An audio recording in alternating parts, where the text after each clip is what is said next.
always home cooking easy, fun, and affordable. With the fall and winter seasons coming up, there is nothing better than having all of your meals delivered right to your door and cozying up and cooking your home cooked meals yourself, but effortlessly. HelloFresh offers delicious recipes to choose from each week to help you break from your recipe rut. HelloFresh offers a wide variety of quick and easy recipes, including 20-minute meals with easy cleanup and low preparation options. Honestly, I've always loved and enjoyed having my meals delivered right to my door.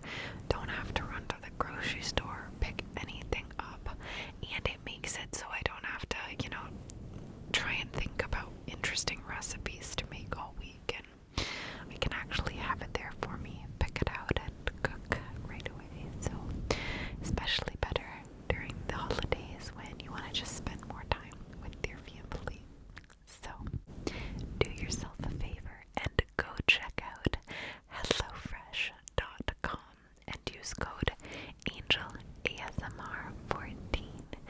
That's ANGELASMR14 for 14 free meals and 3 free gifts across 5 HelloFresh boxes plus free shipping.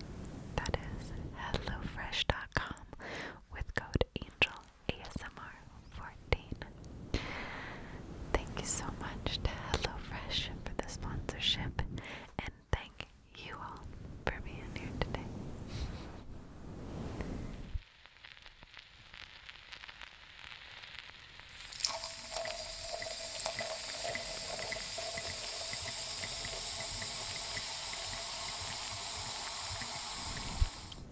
Now, let's start things off by getting ourselves nice and comfortable. Ignore my chipped nails and that. Grab yourself a nice beverage.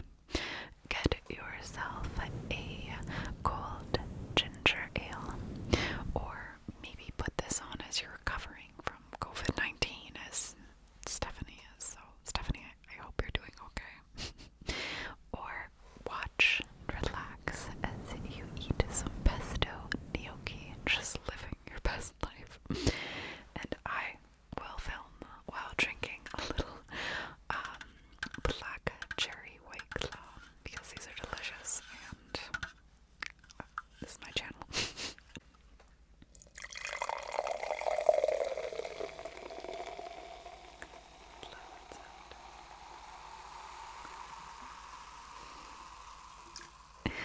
Never gets old.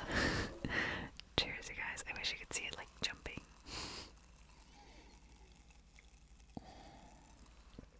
It's so good. Okay. So, tonight's video is I'm very excited for. So, I got a request from Indian Ocean ASMR, as well as quite a few other people actually. But more recently, Indian Ocean ASMR, thank you, to talk about alien abduction cases. And I have been looking for something that is kind of conspiracy-ish, that was just different than, every other mainstream one you always hear about. And I completely forgot I could talk about aliens. And I'm very excited for this because I just wasn't feeling true crimey this week. So we're talking about alien abductions today, and I hope you guys are as into it as I am, because yes, spooky season never dies with me. If we're going to talk alien abductions, we're going to first talk about the different species of aliens, or the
light or a star? You're completely ridiculous. Like, that thing's holding people on it. But she did say that, not that last part though.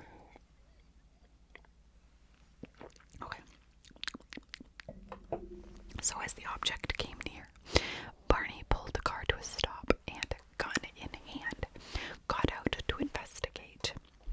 As he approached the object, he had seen what he had later described as a pancake-like disc glowing with brilliant white light that was about the size of a jet, he says.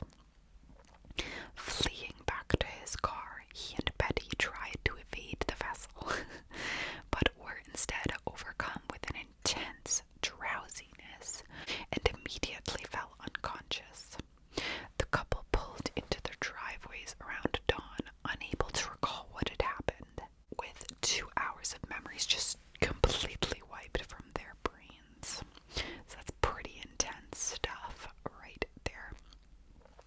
So while Betty was convinced they had encountered a UFO, later reporting the sighting to the Air Force, her husband was still skeptical. It was only when the couple had met with a psychiatrist for consultation in 1963 that he changed his mind. Dr. Simon had found them both to be suffering from crippling anxiety, Betty in particular, in the form of repetitive nightmarish dreams. The doctor then put them under sleep hypnosis, which reportedly yielded very messed up memories that had come to light that they really did not at the time recall, right? So Barney recalled the creatures with slanted eyes taking the couple aboard what was a UFO ship to conduct experiments on their bodies.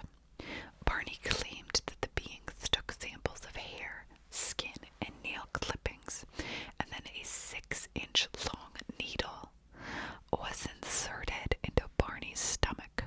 Ew. I can feel that, you know. Not because I was abducted or anything, but like I can feel that.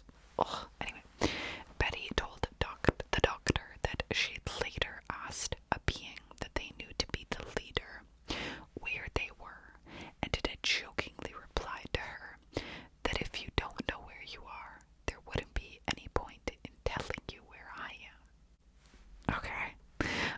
During another hypnosis session in 1964, Betty drew a star map of the sky from memory, as seen from a planet orbiting the star Zeta Reticuli.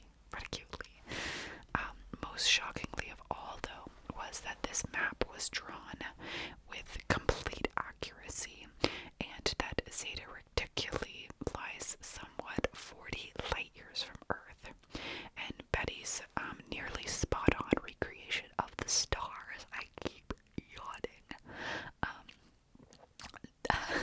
surrounding an actual star system remains a very intriguing part of the. Could you imagine? Hey, I suddenly know this entire system perfectly, and I swear these things happened, and like here's a map of it. Like that's a little scary, but you know. Anyway, ultimately, Barney and Betty's account led to the Air Force to launch Project Blue Book, a shadowy initiative that aimed to investigate domestic US UFO sightings, and also presented a template for all UFO abduction stories that followed decades to come. In 1969, Berkshire's UFO incident ended up shocking an entire town. While numerous residents of the Berkshire County, Massachusetts, individually reported to seeing a UFO on September 1st, 1969, authorities were at a loss for an explanation. This wasn't a lone sighting induced by sleep deprivation that could be easily dismissed. It truly appeared as if something had occurred. So on the evening in question, residents had spotted lights above Sheffield in the southern Berkshires.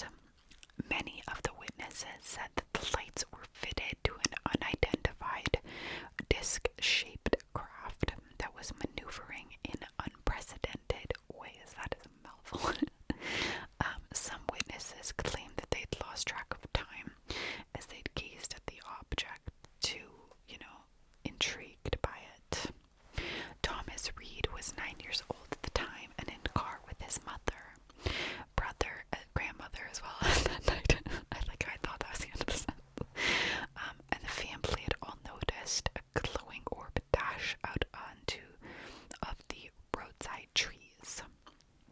Reed claims that something astounding happened when heading home. His family had approached Sheffield Bridge, and it came to a stop. And he recalled the glowing orb saying it came to a stop off the right side of the road. Everything got really calm. It was like being in the middle of a hurricane.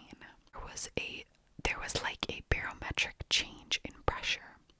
It was just like a dead silence. Then there was an eruption of crickets and frogs, and it got really loud, and that was it. Interesting. Then the family suddenly found itself back in the car, but they had inexplicably, all of them, lost 2 hours of memory. Stranger still, Reed's mother and grandmother had somehow switched car seats. Could you imagine? Oh, that would be very, very scary. Yeah, that would freak me out.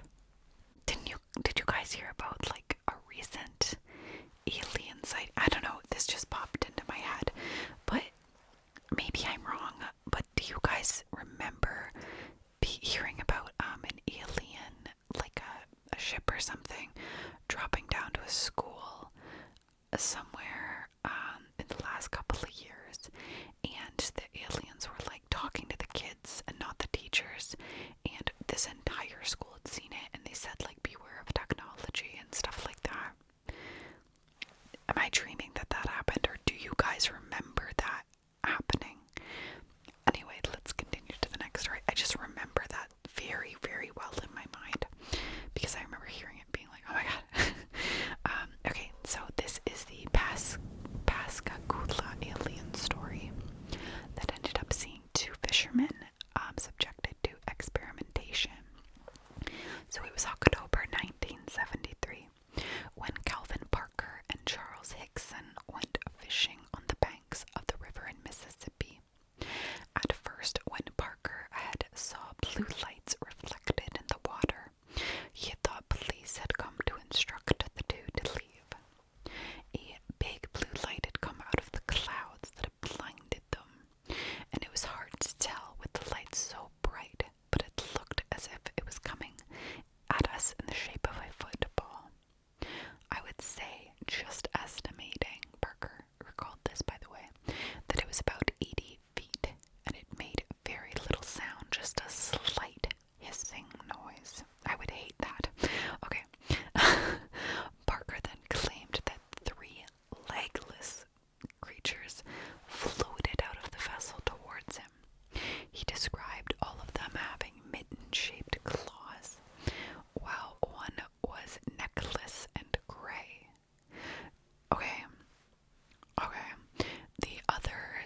through something like this, said Hickson to Parker. But they could have, I guess they could have harmed us, son. They had use. They could have done anything to us. I just want to cry right now, Parker said. Why? What's so damn bad about it is nobody is going to believe us. Now, with no physical evidence about their abduction, the alien story remains a mystery. And Parker stayed quiet about it for decades, but Hickson, after his death in 2011, Parker wrote a book in 2018 on the matter, and its publication had brought a lot of others to come forward. Interesting. I mean, I think that's the worst part about other than an alien abduction, and like how terrifying that would be. But like, no one's ever gonna believe you. Like imagine I just made an ASMR video and I was like a nice little thumbnail, and I'm like, I was abducted.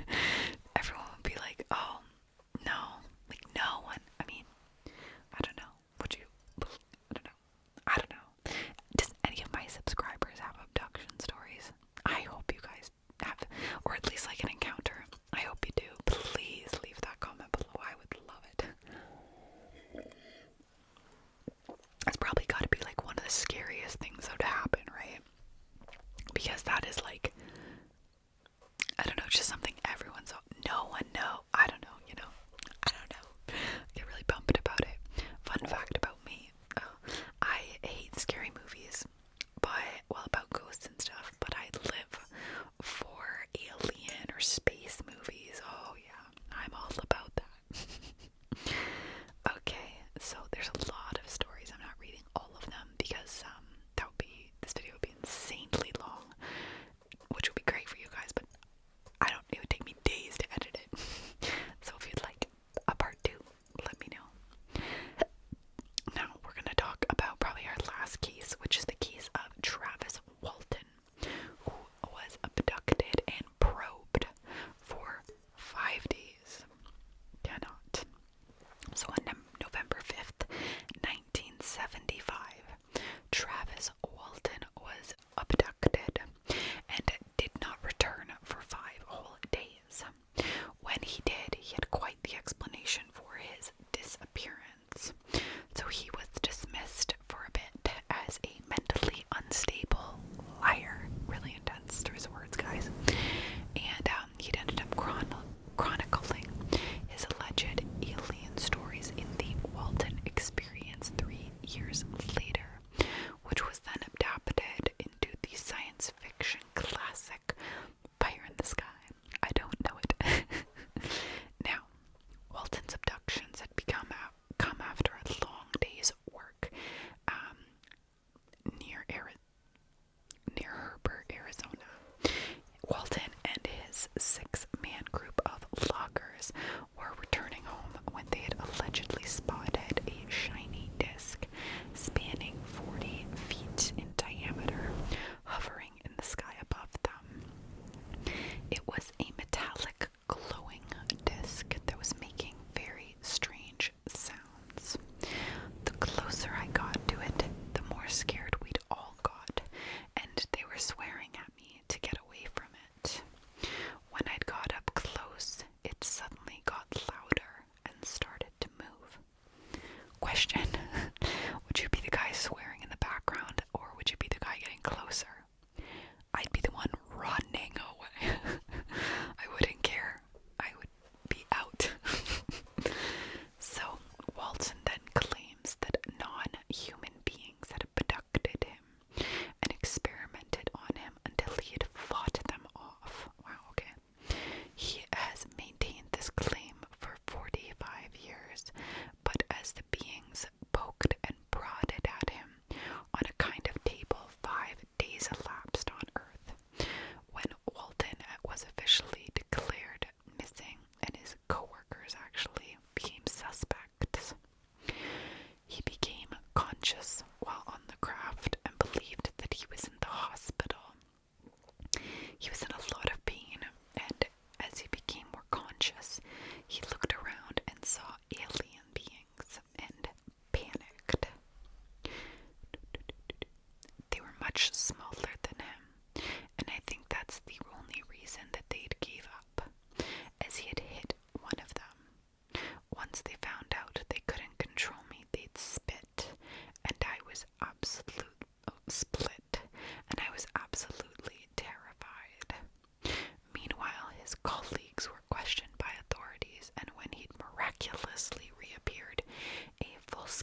hours, and then he was returned.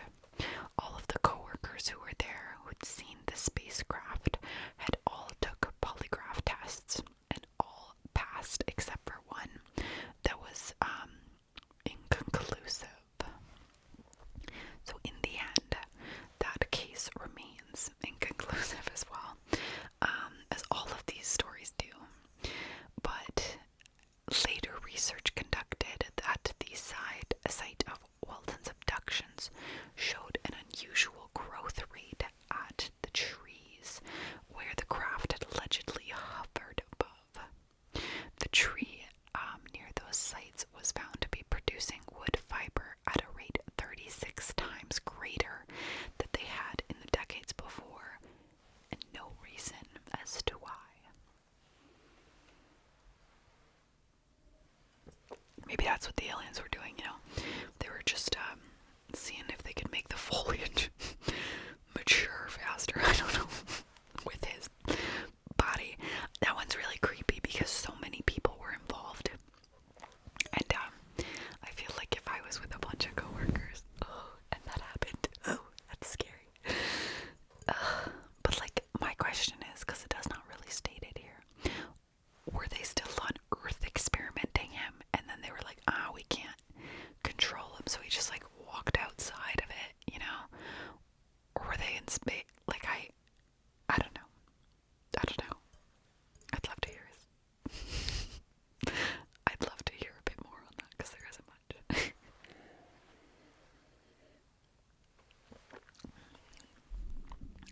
Now, that is just a couple alien abduction stories for you guys. Thank you all for your requests. There was a few people that had wanted this one, so that was interesting. As soon as I saw it, though, I was so excited for just something different, you know.